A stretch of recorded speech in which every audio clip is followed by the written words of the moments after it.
स्वागत है आपका एक बार फिर से योर स्टॉक्स में। मैं हूं गुरप्रीत उपाध्याय।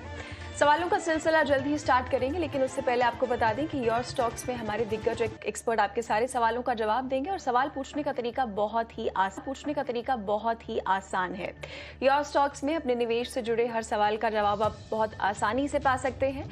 स्क्रीन पर दिए गए QR कोड को स्कैन कीजिए और अपना सवाल सीधे हम तक पहुंचाइए। आप हमें 9167329108 पर कॉल करके, SMS करके या व्हाट्सएप के जरिए भी अपने सवाल भेज सकते हैं। इसी के साथ आप सोशल मीडिया पर भी हमारे फेसबुक पेज और ट्विटर हैंडल से जुड़ के सीधे अपने सवाल हम तक पहुंचा सकते हैं। चलिए इसी के साथ आपके सवालों का सिलसिला शुरू करते हैं। आज आपके सवालों का जवाब देने के लिए हमारे साथ जुड़े हैं खास मेहमान LKP सिक्योरिटीज के रूपक डे। रूपक जी, बहुत बहुत स्वागत है आपका। चलिए इस वक्त अगर मार्केट की बात करें रूपक जी, तो निफ्टी में करीब 150 अंकों की गिरावट हमें नजर आ रही है। निफ्टी बैंक भी करीब 217 अंकों की गिरावट के साथ इस वक्त कारोबार कर रहा है। और देखा जाए तो फिलहाल सिर्फ फार्मा और FMCG है जिसमें हल्की फुल्की से हमें बढ़ोतरी जो है वो देखने को मिल रही है। और इसके अलावा अगर निफ्टी 50 में देखें, अगर टॉप 10 स्टॉक्स की, एक्टिव स्टॉक्स की अगर मैं बात करूं तो विप्रो में भारी गिरावट इस वक्त हमें नजर आ रही है। करीब 7% आज विप्रो गिर गया है। टाटा स्टील भी गिरा हुआ है। इटर्नल HDFC बैंक भी गिरा हुआ है। क्या नजरिया रहेगा फिलहाल मार्केट के लिए, आपका क्या आउटलुक रहेगा? देखिए, ग्लोबल मार्केट की वीकनेस के चलते हमारे मार्केट का जो ओपनिंग था वो वीक था। हालांकि डेज लो से हम रिकवर किया, बट ओवरऑल अगर सेंटिमेंट इंडियन मार्केट की एनालिसिस करें तो कंटिन्यूअसली इंडियन निफ्टी इंपॉर्टेंट सारी मूविंग एवरेज के नीचे ट्रेड करते हुए दिखाई दे रहा है। इंडिकेटर भी इंडिकेट कर रहे हैं नेगेटिव सेंटिमेंट। तो overall sentiment, overall trend, overall जो मोमेंटम मार्केट के बारे में कहना चाहूंगा वो बेयरिश रहेगा मेरा व्यू। तो नीचे अभी भी चांसेस है कि निफ्टी उसका वीकनेस एक्सटेंड करे टुवर्ड्स 23,000, जहां पे निफ्टी का एक इमीडिएट सपोर्ट है। पर हायर एंड पे हमारे लिए एक रेजिस्टेंस हो जाएगा फॉर द टाइम बीइंग 23,350। तो रेजिस्टेंस 23,350 और नीचे सपोर्ट 23,000। इस रेंज के अंदर निफ्टी रहना चाहिए वेरी शॉर्ट टर्म के लिए। बैंक निफ्टी की बात करना चाहूंगा। बैंक निफ्टी का ना रेजिस्टेंस है 54,500 के आस ऊपर। जब तक उस लेवल के नीचे रहेगा तब तक बैंक निफ्टी में सेलिंग प्रेशर रहेगा। और बैंक निफ्टी नीचे 53,700 53,500 तक अपना वीकनेस को एक्सटेंड कर सकता है। बिल्कुल ठीक है, तो यहाँ पर बेरिश ही रहेंगे मार्केट को लेकर और आगे के जो लेवल्स है वो भी रूपक जी ने आपको बता दिए। चलिए अब शुरुआत करेंगे हम सवाल और जवाब के सिलसिले की। और जो हमारे पहले कॉलर है इस वक्त हमारे साथ सिद्धार्थ जुड़ चुके हैं। सिद्धार्थ, हाय, गुड आफ्टरनून, स्वागत है आपका 18 हाउस स्वदेश पर। पूछिए क्या सवाल है। नमस्कार मैम। नमस्कार। मैं स्टरलाइट टेक्नोलॉजीज होल्ड कर रहा हूँ साल की शुरुआत से। 103 का भाव है, कुल मेरे पास 1 लाख शेयर है। ओह, उस पर 2 दिन से लोअर सर्किट लग रहा है और अभी भाव 558 का है। तो मैंने होल्ड करना चाहिए या मैंने सेल करना चाहिए?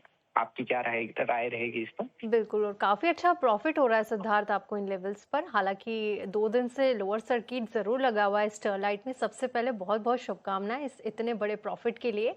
सीधे हमारे एक्सपर्ट के पास ही चलेंगे। रूपक जी, स्टरलाइट टेक देखिए, हालांकि 2 दिन से 5% के लोअर सर्किट पे है, लेकिन इन लेवल्स पर जो शेयरों की संख्या इनकी 1 लाख है और 103 इनकी काफी नीचे की बाइंग है, जिसके चलते काफी बड़े प्रॉफिट में है ये। इन लेवल्स पर क्या सलाह होगी, आगे के चार्ट्स या फिर प्रॉफिट बुकिंग? सबसे पहले सिद्धार्थ जी को शुभकामनाएं देना चाहूंगा। इतनी अच्छी प्राइस में उन्होंने लिया स्टॉक को और होल्ड भी कर रहे हैं कंटिन्यूअसली। बट मुझे लगता है ना, रिसेंटली इसका चार्ट देखें तो इसका चार्ट में थोड़ा बहुत बेजरपन देखने को मिल रहा है। कंटिन्यूअसली बाइंग फ्रीज मारते हुए ऊपर गया, नाउ सेलिंग फ्रीज मारते हुए नीचे आ सकता है। तो मुझे लगता है कि एक बार ना प्रॉफिट बांध लेना चाहिए। कल अगर मौका मिले तो प्रॉफिट ले लेना चाहिए और नीचे के लेवल्स के लिए वेट कर सकते हो आप। चलिए, तो ये सलाह मिलती हुई स्टरलाइट टेक्नोलॉजीज पर आगे चलते हैं। लाइव कॉलर हमारे साथ जुड़े हैं रूपक जी। जितेंद्र, स्वागत है आपका 18 हाउस स्वदेश में। पूछिए क्या सवाल है आपका आज का। जी सर, आज का सवाल है इसका अडानी पावर का। अडानी पावर पर सवाल है आपका? जी सर। जी, कितने की बाइंग है आपकी अडानी पावर की? जी सर, उसका तो है 50 रुपए का। कितने की बाइंग है? 50 का। 50। और कितने शेयर्स हैं आपके पास? 785। 785 शेयर्स हैं। चलिए, तो 785 शेयर्स हैं अडानी पावर के इनके पास, और 50 का इनका खरीद भाव रहा है। अडानी पावर पे ये सलाह चाहते हैं रूपक जी, क्या सलाह रहेगी? जी देखिए, डेफिनेटली सिग्निफिकेंट प्रॉफिट दिख रहा है उनका होल्डिंग में, बट अभी भी होल्ड करना चाहिए क्योंकि स्टॉक का जो ट्रेंड दिख रहा है मुझे अप ट्रेंड ही है। कंटिन्यूअस अप ट्रेंड के बाद एक कंसोलिडेशन का मोमेंटम दिखा रहा है एकदम वेरी शॉर्ट टर्म चार्ट पे। बट 220 का स्टॉप लॉस के साथ स्टॉक को होल्ड करना चाहिए। हायर एंड पे मुझे लगता है 260 तक अपना गेन्स को एक्सटेंड कर सकते हैं पर्टिकुलर स्टॉक, तो hold with a stop loss of 220। ठीक है, स्टॉप लॉस के साथ यहाँ पर आपको अपनी पोजीशन इंटैक्ट रखने की सलाह। आगे बढ़ेंगे और अगला जो सवाल आया है वो ट्विटर के जरिए आया है। सत्यजीत चौधरी का सवाल आया है। बजाज ऑटो के इनके पास 133 शेयर है, 375 इनकी क्वांटिटी है और 133 पर आई थिंक इन्होंने बाई कर रखा है बजाज ऑटो का शेयर, और इन लेवल्स पर काफ़ी बड़े प्रॉफिट में, क्योंकि बजाज ऑटो 133 पे लिया आज तो काफ़ी देखिए बहुत ही अच्छे स्तर पर कामकाज कर रहा है। हालांकि 1% के आसपास की गिरावट ज़रूर देखने को मिल रही है। यहाँ पर एक बार नज़र डालिए रूपक जी, काफ़ी नीचे स्तर की बाइंग है इनकी और बड़े प्रॉफिट में है। अगर आप सुन पा रहे हैं तो बहुत बहुत शुभकामनाएं आपको सबसे पहले। और हाल ही में 1 साल के ऊपरी स्तर पर भी जाता हुआ दिखा था बजाज ऑटो। अब इन लेवल्स पर प्रॉफिट बुकिंग या फिर फिलहाल बने रहने की सलाह? Congratulation to him for buying at very low level. तो मुझे लगता है एक बार ना थोड़ा पार्शियल प्रॉफिट बुक करना चाहिए, छोटा मोटा प्रॉफिट बुक करना चाहिए। डेफिनेटली एक लॉन्ग टर्म होल्डिंग है इनका, तो कंप्लीट रिवर्सल या कंप्लीट प्रॉफिट बुकिंग तो रिकमेंड नहीं करूंगा मैं, बट थोड़ा प्रॉफिट बुकिंग इस लेवल पे करना चाहिए। मुझे लगता है यहाँ से करेक्शन थोड़ा मीनिंगफुल हो सकता है। चलिए, अगला सवाल है यूट्यूब से रोहित सिंह का। इनका सवाल संवर्धन मदरसन इंटरनेशनल के लिए है, और अगर बात करें इनके सवाल की तो देखिए इन्होंने जो लिया है ये 102 की इनका खरीद है और 2500 इनके पास शेयर्स हैं, और 5 साल से ज़्यादा के लिए जो है ये होल्ड कर सकते हैं। ये जानना चाहते हैं रूपक जी कि क्या 5 साल में ये 500 के पार निकल सकता है ये स्टॉक की नहीं, क्योंकि फिलहाल मुनाफा तो इन्हें हो रहा है। और संवर्धन की अगर बात करें तो अच्छा मोमेंटम तो दिख रहा था, पिछले 1 हफ्ते में थोड़ा ये शेयर भले ही टूटा है, तो ऐसे में क्या सलाह रहेगी, क्या 500 के पार निकल पाएगा ये शेयर? ये देखिए बहुत बढ़िया ब्रेकआउट दिया है टेक्निकल चार्ट पे, लॉन्ग टर्म चार्ट पे बहुत बढ़िया ब्रेकआउट दिख रहा है मुझे। Previous swing high monthly time frame में उसके ऊपर स्टॉक ने ब्रेकआउट दिया है। फिलहाल कुछ दिनों का कंसोलिडेशन चल रहा है, बट मुझे लगता है जो ब्रेकआउट दिया उस ब्रेकआउट का टारगेट बन रहा है 220 रुपया। 500 रुपया तो 500 रुपया जा सकते हैं डेफिनेटली लॉन्ग टर्म में, बट उसका विजिबिलिटी फिलहाल नहीं है मुझे। तो मुझे दिख रहा है कि 220 तक जा सकता है, हायर एंड पे 170 220 तक जा सकता है। स्टॉक को होल्ड करना है, बट एक स्टॉप लॉस भी आप प्लेस कर सकते हो 130 के नीचे, जिसके नीचे जाने पर थोड़ा पोजीशन कम कर सकते हो आप। बिल्कुल ठीक है, स्टॉप लॉस के साथ ये सलाह संवर्धना मदरसन पर आती हुई। अगले कॉलर का रुख करेंगे। इस वक्त हमारे साथ राजेंद्र जैन जुड़ चुके हैं। राजेंद्र जी, बहुत बहुत स्वागत है स्वदेश पर आपका। पूछिए क्या सवाल है? हेलो। हाँ जी, आपकी आवाज आ रही है, पूछिए क्या सवाल है? मेरे पास 15 स्फूर्ति के शेयर हैं जो मैंने परचेज किए हैं 685 पर। 600 शेयर्स हैं। ओके, 685 पे 600 शेयर्स है, और क्या नजरिया है आपका? मैं होल्ड कर सकता हूँ इसको। ओके, ठीक है। सीधे एक्सपर्ट के पास चलेंगे। रूपक जी, हमारे साथ राजेंद्र जी लाइव बने हुए हैं। स्पंदना स्फूर्ति के शेयर हैं और इन लेवल्स पर काफ़ी बड़ा नुकसान इन्हें हो रहा है, क्योंकि 685 इनकी बाइंग प्राइस है और देखिए 248 के लेवल पर कारोबार कर रहा है। जब ये ऊपरी स्तर पर गया था तब इन्होंने खरीदारी की थी और होल्ड कर सकते हैं ये शेयर। तो क्या सलाह होगी, क्या लॉस बुक करना चाहिए या फिलहाल थोड़ा रुक जाना चाहिए? आने वाले दिनों के चार्ट्स क्या कह रहे हैं? जी देखिए, मुझे लगता है फिलहाल थोड़ा रुकना चाहिए क्योंकि सिग्निफिकेंट और बहुत बड़ा करेक्शन के बाद एक बार स्टॉक कंसोलिडेट कर रहे हैं नीचे के लेवल पे, और मोमेंटम जो long term momentum indicator RSI उसमें एक पॉजिटिव डाइवर्जेंस दिख रहा है। तो मेरे ख्याल से एक बार मीनिंगफुल रिकवरी यहाँ से आना चाहिए, 300 350 तक जाना चाहिए, वहां पे जाके पोजीशन थोड़ा कम करना होगा। चलिए, तो ये सलाह मिलती हुई स्पंदना स्फूर्ति पर आगे चलते हैं। देखिए, टेक्सटाइल सेक्टर में बेहतर ग्रोथ देखने को मिल सकती है और बात करें अगर तो एमके ने किन टेक्सटाइल शेयरों में बेहतर ग्रोथ की कवरेज की शुरुआत की है, ये बताने के लिए हमारे साथ जुड़ रही हैं हमारी सहयोगी दर्शिता जैन। आज टेक्सटाइल सेक्टर काफ़ी फोकस में है। अब इसके पीछे की वजह जाने तो एमके ने सेक्टर पर काफ़ी बुलिश रिपोर्ट निकाली है और उनका मानना है कि इंडियन टेक्सटाइल इंडस्ट्री में एक नए ग्रोथ साइकिल की शुरुआत हमें दिख सकती है। ब्रोकरेज का कहना है कि पीएलआई स्कीम्स, पीएम मित्रा पार्क्स, एमएफ इकोसिस्टम्स की ग्रोथ, बड़े मार्केट शेयर के साथ एफटीएस और यूएस मार्केट में चाइना के मुकाबले टैरिफ एडवांटेज जैसे कई फैक्टर्स अब इंडिया के फेवर में काम कर सकते हैं। साथ ही डोमेस्टिक अपैरल मार्केट भी तेजी से ग्रो कर रहा है और लिस्टेड कंपनीज की बैलेंस शीट भी काफी स्ट्रांग दिख रही है। इस थीम पर एमके ने कुछ टेक्सटाइल स्टॉक्स पर कवरेज इनिशिएट किया है। शुरुआत करेंगे हम अरविंद लिमिटेड से, जहां स्टॉक पर बाय रेटिंग दी गई है और 700 रुपीज का टारगेट प्राइस दिया गया है। ब्रोकरेज का मानना है कि अरविंद का इंटीग्रेटेड बिजनेस मॉडल कंपनी को वॉलेटाइल मार्केट कंडीशंस में भी स्ट्रांग बनाता है और इंडस्ट्री रिकवरी का फायदा मार्केट शेयर गेन्स के थ्रू हमें मिल सकता है। दूसरा नाम है सनातन टेक्सटाइल्स। इस स्टॉक पर भी बाय रेटिंग के साथ साथ 550 रुपीज का टारगेट प्राइस दिया गया है। यहाँ पॉजिटिव ट्रिगर्स है बेटर प्रोडक्ट मिक्स, नए प्लांट्स के cost benefits, capacity ramp up और एमएफ प्रोडक्ट्स की बढ़ती डिमांड। और तीसरा स्टॉक है नितिन स्पाइनर्स, जहां बाय रेटिंग के साथ साथ 750 रुपीज का टारगेट प्राइस दिया गया है। एमके के मुताबिक कंपनी ने सालों से कंसिस्टेंट ग्रोथ दिखाई है और यार्न से फैब्रिक का डाइवर्सिफिकेशन ने मार्जिन्स को भी सपोर्ट कर सकता है। तो ओवरऑल मैसेज ये है कि एमके सिर्फ इंडिविजुअल स्टॉक्स पर पॉजिटिव नहीं है, बल्कि पूरे इंडियन टेक्सटाइल सेक्टर पर बुलिश है और बड़ी रिवाइवल की स्टोरी देख रहा है। और उस थीम को प्ले करने के लिए अरविंद लिमिटेड, सनातन टेक्सटाइल्स और नितिन स्पाइनर्स उनके टॉप पिक्स में शामिल है। बहुत बहुत शुक्रिया दर्शिता इस जानकारी के लिए। रूपक जी, टेक्सटाइल सेक्टर पर एमके काफी बुलिश नजर आ रहा है। बात करें तो आपका क्या नजरिया रहेगा टेक्सटाइल सेक्टर के ऊपर? कैसा मोमेंटम हमें देखने को मिल सकता है? भले ही सनातन टेक्सटाइल्स की बात करें, अरविंद, नितिन स्पिन की बात करें, क्या पसंदीदा स्टॉक भी रहेगा आपका? बताइए। जी, मेरा व्यू बिल्कुल in line with their view रहेगा। मेरा टेक्निकल चार्ट पे मैं देख रहा हूँ continuously high top high bottom formation बहुत सारे स्टॉक्स में दिख रहा है विद इन दिस स्पेस। तो मैं पर्टिकुलरली नितिन स्पिनर और अरविंद का चार्ट मैं देख रहा हूँ। तो मैं अरविंद में प्रीवियस स्विंग हाई के ऊपर ब्रेकआउट है, तो स्टॉक में स्ट्रॉन्ग अपसाइड के चांसेस है। 550-600 तक जा सकता है और नीचे एक स्टॉप लॉस डाल के चलना होगा 440 पे। नितिन स्पिनर पे भी स्ट्रॉन्ग पॉजिटिव व्यू रहेगा। यहाँ से सिग्निफिकेंट अपसाइड आ सकता है। नीचे 520 का एक स्टॉप लॉस डाल के होल्ड करना चाहिए। बिल्कुल ठीक। तो ये हो गई टेक्सटाइल शेयरों पर राय, लेकिन चलिए एक खबर आपको बता देते हैं। ब्रेंट क्रूड के प्राइसेस फिर से बढ़ते हुए नजर आ रहे हैं। आप देखिए 5% की तेजी, $98 के करीब ब्रेंट क्रूड कारोबार करता हुआ। एक बार आपको WTI क्रूड के प्राइसेस भी बता देते हैं। यहाँ पर भी जो तेजी है 4.5% की हो चुकी है और अब देखिए $95 के नजदीक जाता हुआ। घरेलू मार्केट में भी जो कच्चे तेल की कीमतें हैं वो लगातार अब बढ़ रही है और देखिए 5% से ज्यादा की तेजी आप M6 पर देख सकते हैं। 9062 के लेवल पर फिर से कच्चा तेल जा रहा है।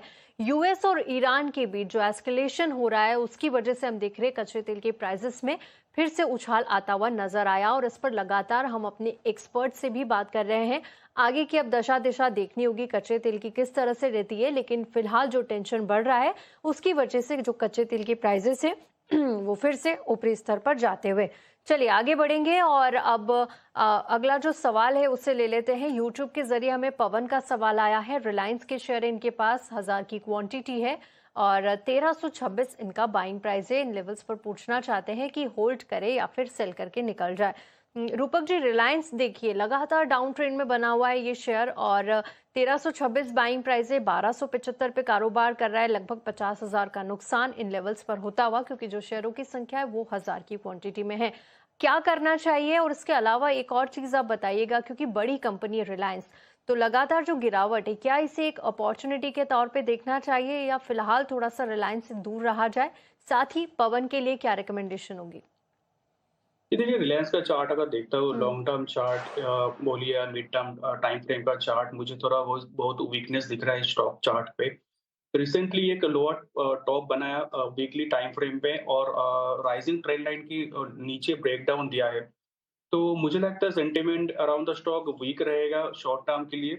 1200 1180 तक नीचे आ सकता है, इवन फर्दर डाउन साइड भी दिख सकता है। तो फिलहाल मैं एडवाइस करूंगा कि स्टॉक से एक बार एग्जिट ले लीजिए और फर्दर डाउन साइड के लिए वेट कीजिए। फर्दर डाउन साइड मिले तो एड बैक कर सकते हो आप। हायर एंड पे 1330 का एक लेवल रहेगा, जब तक उसके नीचे रहेगा तब तक सेलिंग प्रेशर रहेगा मार्केट में, इस स्टॉक में। चलिए, तो ये सलाह मिलती हुई रिलायंस के स्टॉक को लेकर आगे चलते हैं। अगले कॉलर हमारे साथ ट्विटर से जुड़े हैं। ट्विटर पर दरअसल ये सवाल आया है राम नारायण साहनी का, और एनएचपीसी के लिए इनका सवाल है। 57 क्वांटिटी है इनके पास इन शेयर्स की और 90 का इनका एंट्री प्राइस है। इनका सवाल ये है रूपक जी कि एनएचपीसी जो है वो 90 कब तक पार करेगा, और एनएचपीसी की तरफ अगर हम नजर डालें तो काफी टूट रहा है ये शेयर, लगातार काफी गिर रहा है। इनके खरीद भाव जो इनका 90 रुपए का था उससे भी काफी नीचे आ चुका है, अभी 74 पर ट्रेड कर रहा है, आज भी गिर रहा है, थोड़ा नुकसान भी है इनको। तो क्या सलाह रहेगी, और क्या ये 90 जो है शॉर्ट टर्म में हमें पार करता हुआ नजर आ रहा है या नहीं? देखिए, शॉर्ट टर्म चार्ट मैं अगर देखता हूँ तो एक बार ट्राई किया था 90 की तरफ जाने के लिए, बट ये फेलियर हुआ। और फेलियर टेक्निकल टर्म में ना, फेलियर बहुत डायनामिक होता है।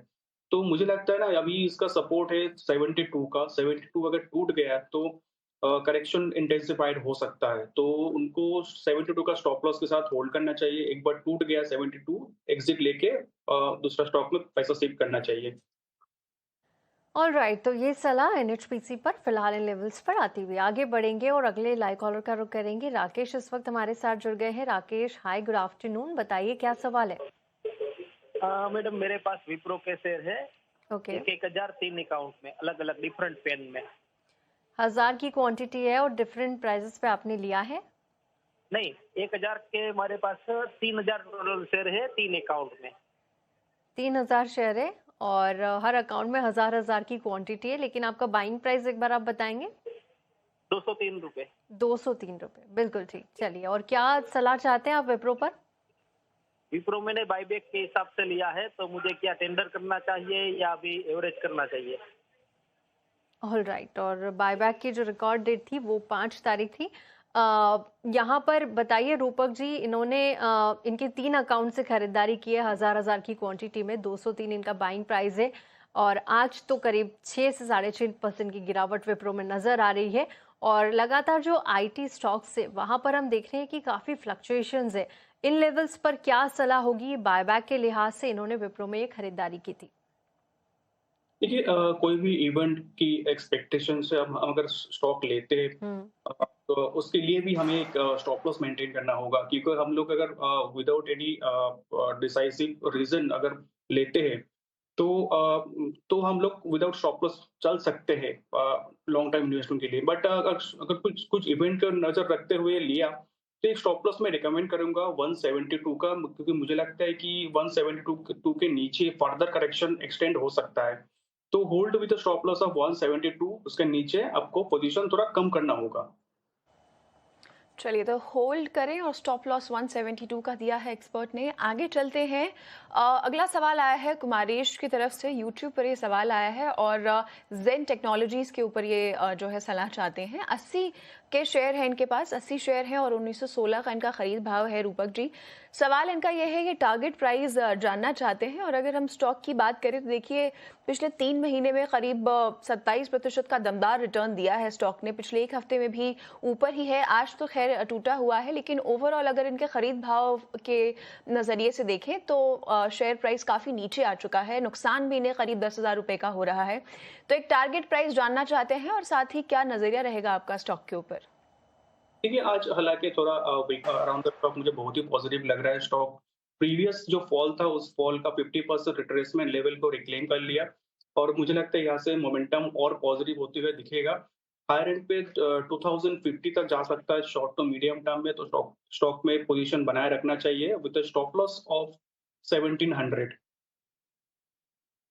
तो जेन टेक्नोलॉजीज पे ये सलाह आती हुई आगे बढ़ेंगे। अगला जो सवाल है वो ट्विटर के जरिए आया है। शाहरुख खान का सवाल हमें मिला है।